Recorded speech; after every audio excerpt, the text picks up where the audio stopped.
कठोपनिषद में लिखा है कि हृदय क्षेत्र में 100 से ऊपर नाड़ियाँ होती हैं। यमराज बता रहे हैं नचिकेता को, हृदय में 101 प्रधान नाड़ियाँ होती हैं, वहाँ से सब और फैली हुई हैं।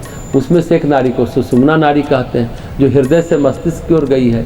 भगवान के परम धाम जाने का अधिकारी इस नाड़ी से होकर उस नाड़ी के द्वारा परमानंद में परमेश्वर को प्राप्त होता है। दूसरे जीव मरण काल में दूसरी नाड़ियों द्वारा शरीर से निकलकर अपने अपने कर्मों के अनुसार नाना प्रकार की योनियों को प्राप्त होते हैं। तो बात यह है कि जो हम कर्म करते हैं, कर्म का एक मर्म होता है। कर्म का मैल, कर्म के मैल से हमारी नाड़ियाँ अवरुद्ध होती रहती है, हमारे तप से वे स्वच्छ भी होती रहती है। तो प्रश्न ये है कि हमारी नाड़ियाँ कितनी अवरुद्ध हैं और कितनी स्वच्छ हैं, और हमारा प्राण कहाँ से गमन करता है। अगर हमारे मैल बहुत हो गए हैं और नाड़ियाँ पूरी तरह मूल से अवरुद्ध हो गई है, तो निम्नगामी नाड़ियों से प्राण निकलता है और अधम योनियों में नरक आदि स्थानों को प्राप्त होता है। तो मूल बात यह है कि हम अपने इस नाड़ी मंडल को कैसे स्वच्छ करें। तप से, योग से इन नाड़ियों का प्रक्षालन होता है। ये स्वर्ग और नरक हमें इस जीवन में भी मिलते हैं, सुख और दुख के रूप में। भिन्न प्रकार के सुख, भिन्न प्रकार के दुख मिलते रहते हैं, लेकिन एक बात तय है, अगर सुख है तो दुख है, ये तय है। ये मन संसार में भटकता है, शुभ में अशुभ में भटकता है। मन की जो गति है, मन का जो आधार है, वह आधार है ईश्वर।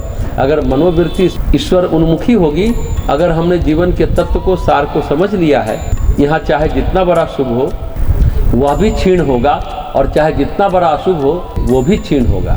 जो शाश्वत है, अज्ञेय है, अविनाशी है, वो परमात्मा है। सुख में और दुख में, नरक में और स्वर्ग में कहीं पर जीव का कल्याण नहीं है। जीव का कल्याण उसकी आत्म शांति, उसके संतोष, उसके सुख और सुकून उसकी आत्मा में मिलता है, आत्मलोक में मिलता है। आत्मा के बिना कहीं चैन नहीं।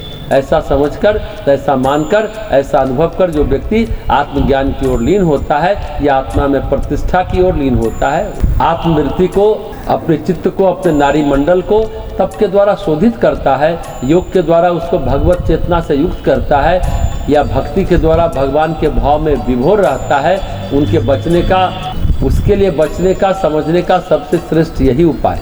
बाकी कहीं कुछ त्राण नहीं है। इसलिए गोस्वामी तुलसीदास जी लिखते हैं, सरगु नरकु अपबरगु समाना, जहाँ तह देख धरे धनु बाना, करम बचन मन राउर चेरा, राम करहूँ तही के उड़ डेरा।